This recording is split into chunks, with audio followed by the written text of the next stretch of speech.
You cannot begin to imagine in how many ways the world is the opposite of what you have been taught to believe. You see the guy who sells drugs to willing customers so he can feed his family as the scum of the earth, while you see the hypocrite who gives away stolen money in the name of government as a saint.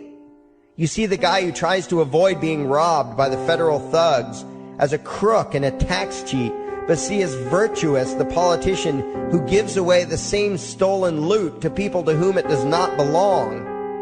You see the cop as a good guy when he drags a man away from his friends and family and throws him in prison for 10 years for smoking a leaf. And you see anyone who defends himself from such barbaric fascism as the lowest form of life, a cop killer.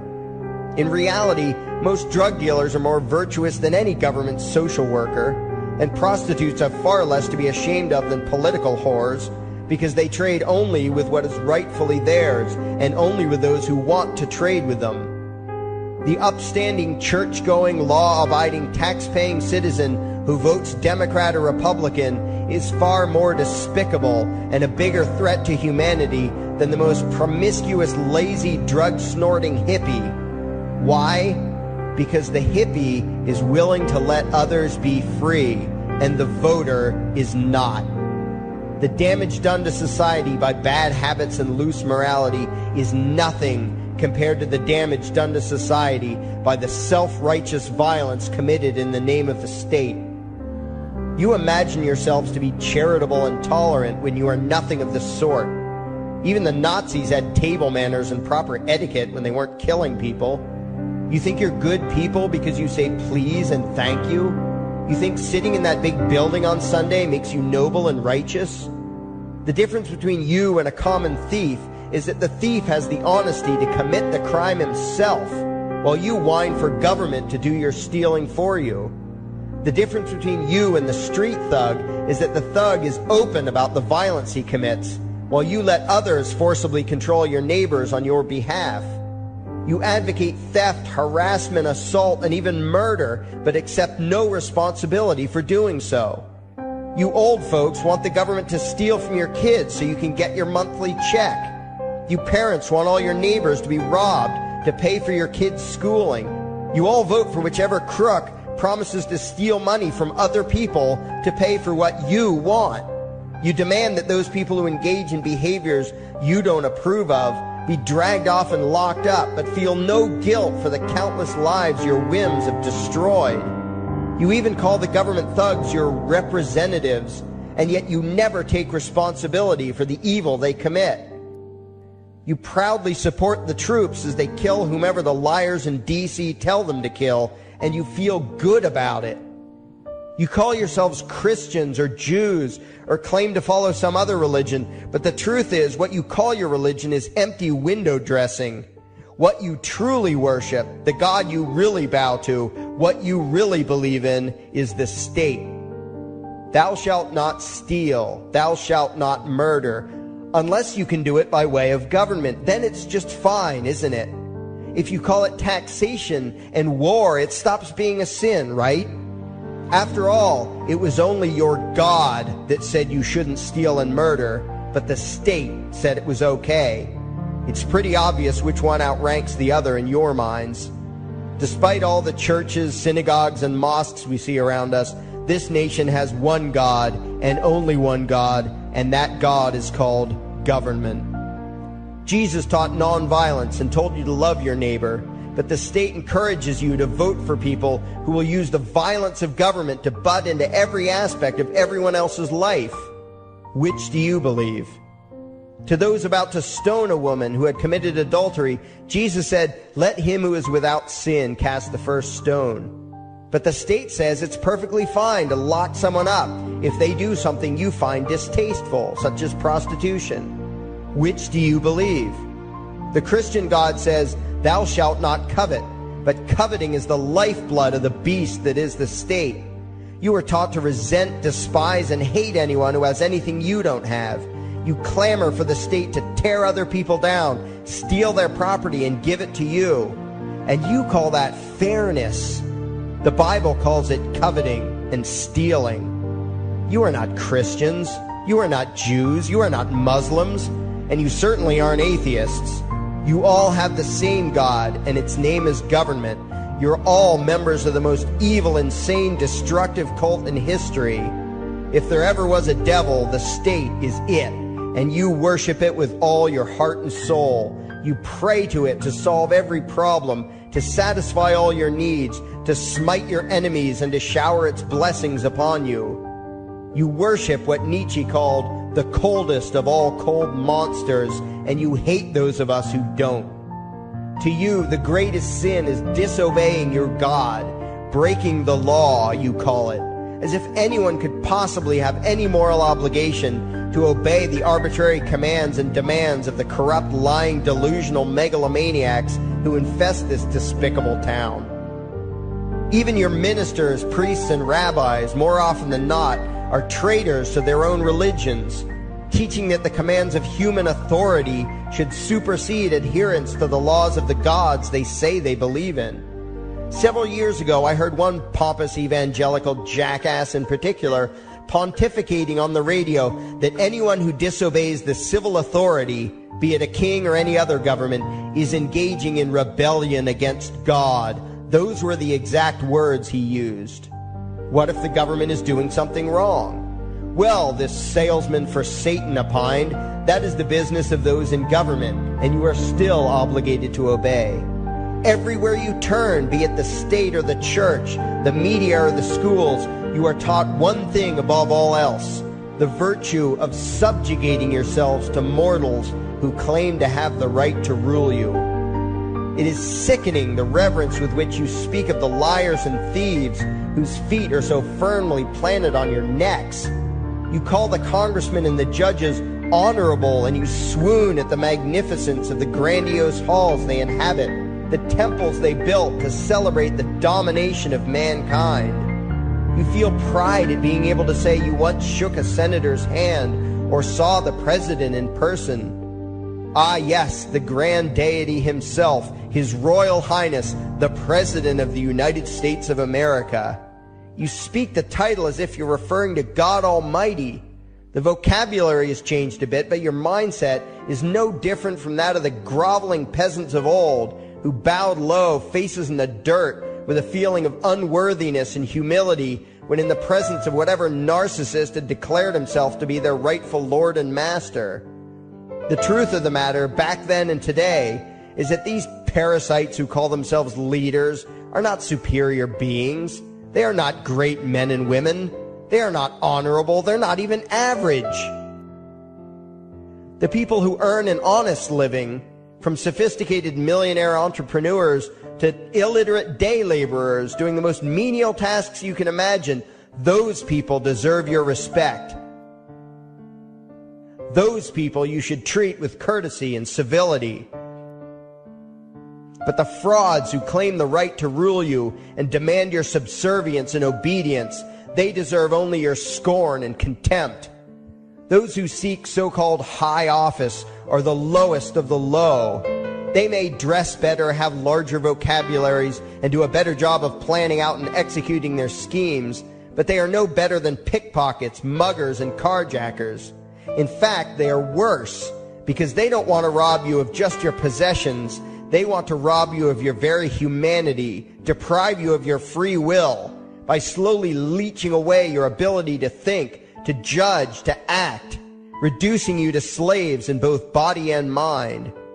And still you persist in calling them leaders. Leaders? Where is it that you think you're going exactly that would require you to have a leader? If you just live your own life and mind your own damn business, exercising your own talents, pursuing your own dreams, striving to be what you believe you should be, what possible use would you have for a leader? Do you ever actually think about the words that you hear, the words that you repeat? You parrot oxymoronic terms such as the leader of the free world, even pretending for a moment that there is some huge journey or some giant battle that everyone in the entire nation is undertaking together that would require a leader. Why would you ever think, even for a moment, that the crooks that infest this town are the sort of people you should listen to or emulate or follow anywhere? Somewhere inside your mostly dormant brains, you know full well that politicians are all corrupt liars and thieves, opportunistic con men, exploiters, and fearmongers. You know all this, and yet you still speak as if you are the ones who are the stupid, vicious animals, while the politicians are the great, wise role models, teachers, and leaders without whom civilization could not exist. You think these crooks are the ones who make civilization possible? What belief could be more absurd? Yet when they do their pseudo-religious rituals deciding how to control you this week, you still call it law and continue to treat their arbitrary demands as if they were moral decrees from the gods that no decent person would ever consider disobeying. You have become so thoroughly indoctrinated into the cult of state worship that you are truly shocked when the occasional sane person states the bleeding obvious. The mere fact that the political crooks wrote something down and declared their threats to be law does not mean that any human being anywhere has the slightest moral obligation to obey. Every moment of every day, in every location and every situation, you have a moral obligation to do what you deem to be right, not what some delusional bloated windbag says is legal. And that requires you to first determine right and wrong for yourself, a responsibility you spend much time and effort trying to dodge. You proclaim how proud you are to be law-abiding citizens and express your utter contempt for anyone who considers himself above your so-called laws, laws that are nothing more than the selfish whims of tyrants and thieves. The word crime once meant an act harmful to another person. Now it means disobedience to any one of the myriad of arbitrary commands coming from a parasitical criminal class. To you, the term crime is nearly synonymous with the word sin, implying that the ones whose commands are being disobeyed must be something akin to gods, when in truth they are more akin to leeches. The very phrase, taking the law into your own hands, perfectly expresses what a sacrilege it is in your eyes for a mere human being to take upon himself the responsibility to judge right from wrong and to act accordingly, instead of doing what you do, unthinkingly obeying whatever capricious commands this cesspool of maggots spews forth. You glorify this criminal class as lawmakers and believe that no one is lower than a lawbreaker, someone who would dare disobey the politicians. Likewise, you speak with pious reverence of law enforcers, those who forcibly impose the politicians' every whim upon the rest of us. When the state uses violence, you imagine it to be inherently righteous and just, and if anyone resists, they are, in your eyes, contemptible lowlifes, lawless terrorist criminals. Like the lawless terrorist criminals who helped slaves escape the plantations. Like the lawless terrorist criminals who helped Jews escape the killing machine of the Third Reich. Like the lawless terrorist criminals who were crushed to death under the tanks of the Red Chinese government in Tiananmen Square. Like all the lawless terrorist criminals in history who had the courage to disobey the never-ending stream of tyrants and oppressors who have called their violence authority and law. And that includes the lawless terrorist criminals who founded this country. Everything you think you know is upside down, backwards, and inside out. But what has to take the cake, the height of your insanity, is the fact that you view as violent terrorists the only people on the planet who oppose the initiation of violence against their fellow men. Anarchists, voluntarists, and libertarians. We use violence only to defend ourselves against someone who initiates violence against us. We use it for nothing else. Meanwhile, your belief system is completely schizophrenic and self-contradictory. On the one hand, you teach the young slaves that violence is never the answer. Yet out of the other side of your mouths, you advocate that everyone and everything, everywhere and at all times be controlled, monitored, taxed, and regulated through the force of government. In short, you are teaching your children that the masters may use violence whenever they please, but the slave should never resist. You indoctrinate your children into a life of unthinking, helpless subservience. You are putting the chains around their little necks and fastening the locks tight. And worst of all, you feel good about it. Out of one side of your mouths, you condemn the evils of fascism and socialism and lament the injustices of the regimes of Hitler, Stalin, and Mao. While out of the other side of your mouths, you preach exactly what they did. The worship of the collective, the subjugation of every individual to that evil insanity that wears the deceptive label, the common good. You babble on and on about diversity and open-mindedness, and then beg your masters to regulate and control every aspect of everyone's lives, creating a giant herd of unthinking conformist drones. You wear different clothes and have different hairstyles, and you think that makes you different. Yet all your minds are enslaved to the same club of masters and controllers. You think what they tell you to think and do what they tell you to do, while imagining yourselves to be progressive, thinking, and enlightened. From your position of relative comfort and safety, you now condemn the evils of other lands and other times, while turning a blind eye to the injustices happening right in front of you. You tell yourself that had you lived in those other places, in those other times, you would have been among those who stood up against oppression and defended the downtrodden. But that is a lie. You would have been right there with the rest of the flock of well-trained sheep, loudly demanding that the slaves be beaten, that the witches be burned, that the nonconformists and rebels be destroyed. How do I know this? Because that is exactly what you are doing today. Today's injustices and oppressions are fashionable and popular, and those who resist them, you tell yourselves, are just malcontents and freaks, people whose rights don't matter, people who deserve to be crushed under the boot of authority. Isn't that right? You bunch of spineless, unthinking hypocrites, look in the mirror. Take a good look at what you imagine to be righteous and kind. You are the devil's plaything. The crowds of thousands wildly applauding the speeches of Adolf Hitler, that was you. The mob demanding that Jesus Christ be nailed to the cross, that was you. The white invaders who celebrated the wholesale slaughter of those godless redskins, that was you. The throngs filling the Colosseum, applauding as the Christians were fed to the lions, that was you. Throughout history, the perpetual suffering and injustice occurring on an incomprehensible scale, it was all because of people just like you. The well-trained, thoroughly indoctrinated conformists, the people who do as they're told, who proudly bow to their masters, who follow the crowd, believing what everyone else believes and thinking whatever authority tells them to think. That is you. And your ignorance is not because the truth is not available to you. There have been radicals preaching it for thousands of years. No, you are ignorant because you shun the truth with all your heart and soul. You close your eyes and run away when a hint of reality lands in front of you. You condemn as extremists and fringe kooks those who try to show you the chains you wear because you don't want to be free. You don't even want to be human.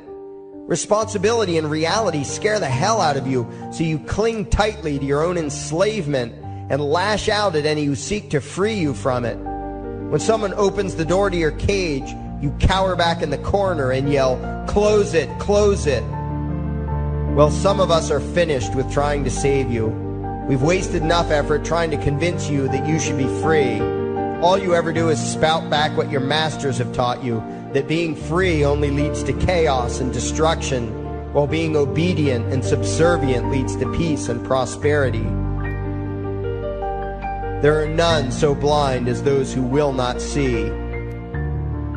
And you nation of sheep, would rather die than see the truth.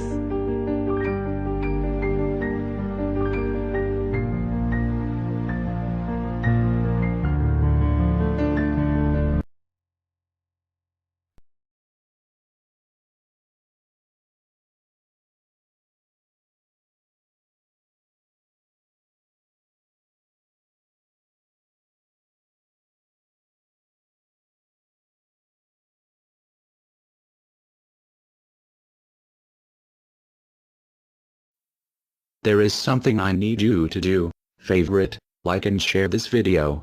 Now that you have done that, go to your browser add-ons, download YouTube Video Downloader, come back to this video and save the video to your computer and upload it your YouTube channel. Use a different title than the one used for this video. We now have a new YouTube channel. It is called Anarchy World. It's all one word. Subscribe to us.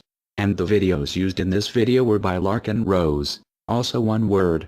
Look for his channel and subscribe to him as well. Thank you. And by the way, these are the people responsible.